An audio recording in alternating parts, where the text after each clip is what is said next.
എല്ലാവർക്കും നമസ്കാരം. ഗ്രാമഫോൺ ടിവിയിലേക്ക് സ്വാഗതം. ഏകദേശം ഒരു 1.5 വർഷം മുമ്പ് ഗ്രാമഫോൺ ടി വി മുമ്പോട്ട് വെച്ച ഒരു ഉദ്യമം ഉണ്ടായിരുന്നു.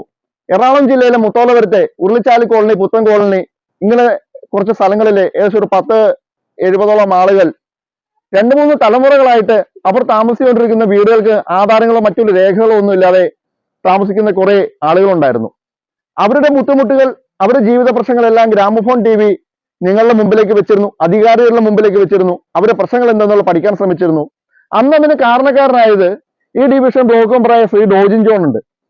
ഇവിടെ ഈ വിഷ്വൽസിൽ ഞാൻ ഒപ്പം കാണിച്ചിട്ടുണ്ട്. ഇവിടെ ഒരു വീട് ഇപ്പോൾ ഇടിഞ്ഞു കിടപ്പുണ്ട്. അന്ന് ആ വീട്ടില് ഒരു പ്രായമായ ഒരു അമ്മച്ചീനെ ഇവിടുന്ന് ഹോസ്പിറ്റൽ ട്രോളിയിൽ വളരെ ബുദ്ധിമുട്ടി, അല്ലെങ്കിൽ PHCസിലെ ജോലിക്കാരും എല്ലാവരും വന്നിട്ട് അവരിവിടുന്ന് ഇവാക്യുവേറ്റ് ചെയ്യുന്ന ഒരു വീഡിയോ ഗ്രാമഫോൺ പുറത്തുവിട്ടിരുന്നു. അന്നാണ് ഇവിടുത്തെ ആളുകളുടെ ബുദ്ധിമുട്ടുകൾ പുറം ലോകം അറിഞ്ഞു തുടങ്ങിയത്.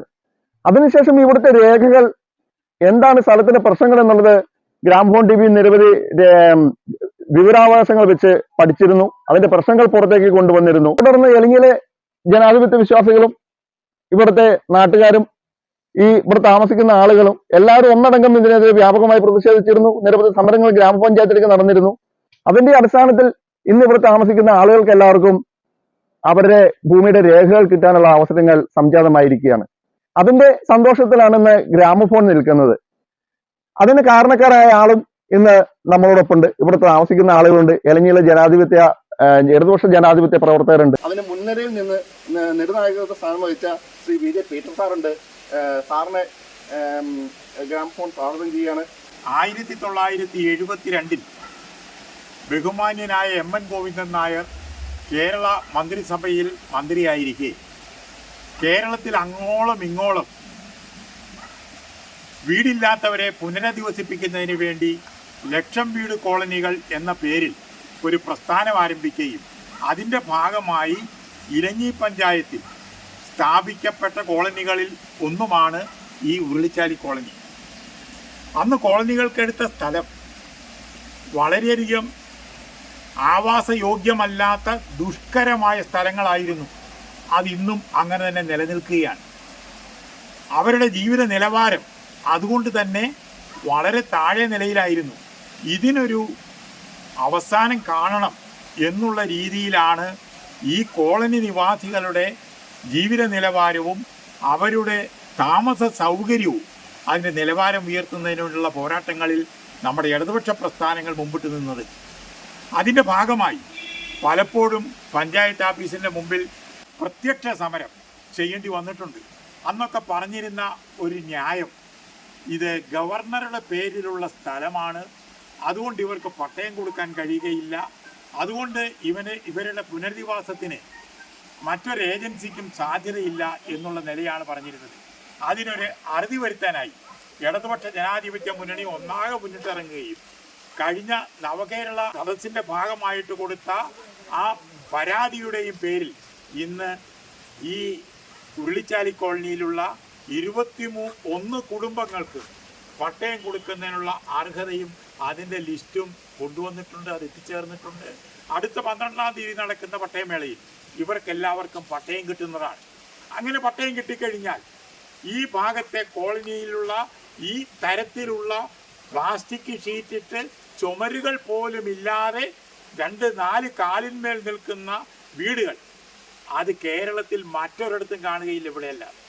ആ വീടുകൾക്ക് ഒരു ശാപമോക്ഷം ലഭിക്കുകയും അവർക്ക് നല്ല അടച്ചുറപ്പുള്ള വാസയോഗ്യമായ വീടുകൾ ഉണ്ടാക്കി കൊടുക്കുന്നതിനുള്ള ആദ്യ പടി കടന്നു പോവുകയാണ്. അത്തരത്തിലുള്ള ഒരു പ്രവർത്തന പാന്താവിലേക്ക് നിങ്ങളുടെ എല്ലാവരുടെയും സഹകരണം അഭ്യർത്ഥിക്കുകയും ഈ ആഹ്ലാദത്തിൽ പങ്കെടുക്കുന്നതിനും പങ്കുചേരുന്നതിനും നിങ്ങളെ എല്ലാവരെയും സ്വാഗതം ചെയ്തുകൊണ്ടും എല്ലാവർക്കും അഭിവാദ്യങ്ങൾ അർപ്പിച്ചുകൊണ്ടും എല്ലാവർക്കും നന്മ നേർന്നുകൊണ്ടും ഞാൻ എൻ്റെ വാക്കുകളെ അവസാനിപ്പിക്കുകയാണ്.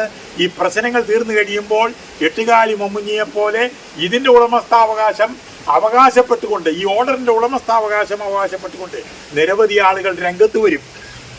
അവരെ നമ്മൾ സൂക്ഷിച്ചിരിക്കേണ്ടതാണ്. എന്തെങ്കിലും കാര്യം നടന്നു കഴിഞ്ഞാൽ ഇതെല്ലാം ഞമ്മൻ്റെ വകയാണ് എന്ന് പറഞ്ഞുകൊണ്ട് വരുന്ന കുറേ ആൾക്കാർ എലഞ്ഞി പ്രദേശത്ത് ചില രാഷ്ട്രീയ പ്രസ്ഥാനങ്ങളുടെ കീഴിൽ നിൽക്കുന്നവരുണ്ട്. അവരെയൊക്കെ തിരിച്ചറിയുകയും നിർത്തേണ്ടിടത്ത് നിർത്തുകയും ചെയ്യേണ്ട ചുമതല കൂടി നമുക്കുണ്ട് എന്ന് പറഞ്ഞും കൊണ്ടും ഓർമ്മിപ്പിച്ചുകൊണ്ട് ഞാൻ എൻ്റെ വാക്കുകളെ അവസാനിപ്പിക്കുകയാണ്.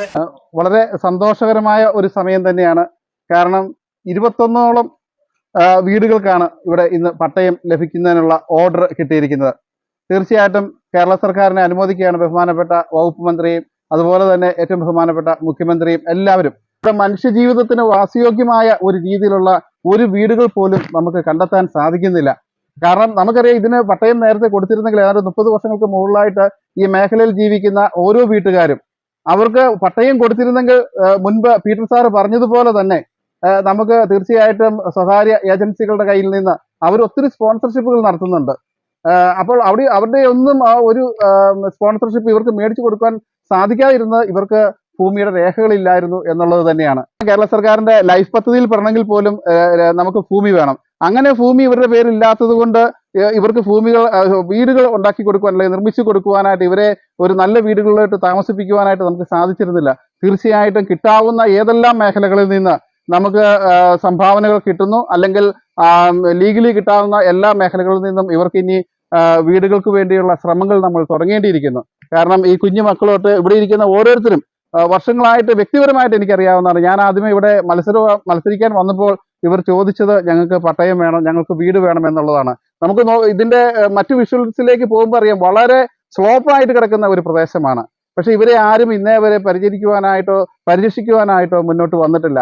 പല വീടുകളും ഇടിഞ്ഞു പൊളിഞ്ഞ് കിടക്കുന്നതുകൊണ്ട് പ്രായമായ മാതാപിതാക്കള് ഓൾഡ് ഏജ് ഹോമുകളിലാണ് ഇന്ന് താമസിക്കുന്നത്. ഇവരുടെ ഈ ശോചനീയമായ ഈ അവസ്ഥയിൽ നിന്ന് ഒരു മാറ്റമുണ്ടാക്കുവാൻ വരും വർഷങ്ങളിൽ, വരും മാസങ്ങളിൽ ശ്രമം എൻ്റെ ഭാഗത്തു നിന്നുണ്ടാവും, എൻ്റെ നേതാക്കളുടെ ഭാഗത്തു നിന്നുണ്ടാവും. തീർച്ചയായിട്ടും ഞങ്ങളോടൊപ്പം നിന്ന ഓരോ വ്യക്തികളെയും, ഈ നിവാസികളെയാണ് ആദ്യമേ അനുമോദിക്കുന്നത്. കാരണം ഞങ്ങള് ജനപ്രതിനിധികൾക്ക് അല്ലെങ്കിൽ രാഷ്ട്രീയ നേതാക്കൾ, ഇത് ഞങ്ങളുടെ ഒരു ഉത്തരവാദിത്തമാണ്.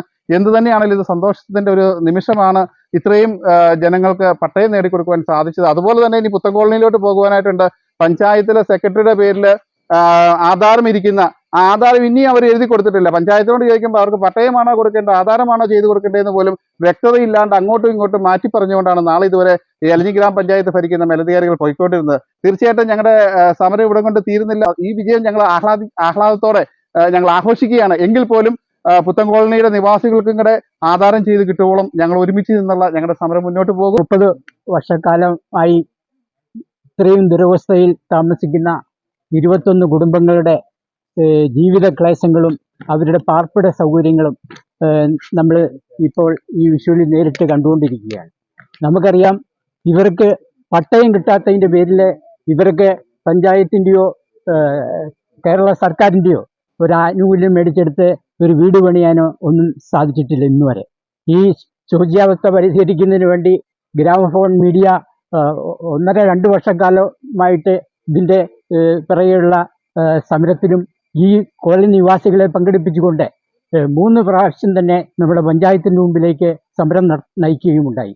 അതിൻ്റെ എല്ലാം ഫലമായിട്ട് ഈ കുടുംബങ്ങൾക്ക് പട്ടയം നൽകാനുള്ള തീരുമാനം ബഹുമാനപ്പെട്ട സർക്കാർ തീരുമാനിച്ചിട്ടുണ്ട്. ഈ അടുത്ത ദിവസം തന്നെ അവർക്ക് പട്ടയം വിതരണം ചെയ്യുന്നതായിരിക്കും. ഇതൊരു വളരെ സന്തോഷകരമായ ഒരു ജീവിത നിമിഷമാണ്. 30 വർഷങ്ങൾക്ക് മുമ്പ് റോഡ് സൈഡിൽ താമസിക്കുന്ന നിവാസികളെ പുനരുദ്ധരിക്കാൻ വേണ്ടി V V Joseph panchayat president ആയിരിക്കുമ്പോഴാണ് ഈ കോളനി സ്ഥലം എടുത്തത്. ഇതുപോലെ ദുർഗം പിടിച്ച ഒരു സ്ഥലം. അത് കഴിഞ്ഞ് പഞ്ചായത്ത് ഇതിന് നടയിട്ട് കൊടുക്കുകയും റീറ്റെയിൽ മാള് കെട്ടി തോടിന് സൈഡ് കെട്ടി കൊടുക്കുകയും ചെയ്തു. അത് കഴിഞ്ഞ് ഒരു 5-6 കൊല്ലം കഴിഞ്ഞപ്പോഴാണ് നമ്മൾ നടക്ക് ഹാൻഡ് റെയിൽ പിടിപ്പിച്ച് ഇറങ്ങിപ്പോരാൻ വേണ്ടി കാണിച്ച്. അത് കഴിഞ്ഞ ശേഷം ഒരു പദ്ധതി പോലും ഈ കോളനി നിവാസികൾക്ക് കിട്ടിയിട്ടില്ല.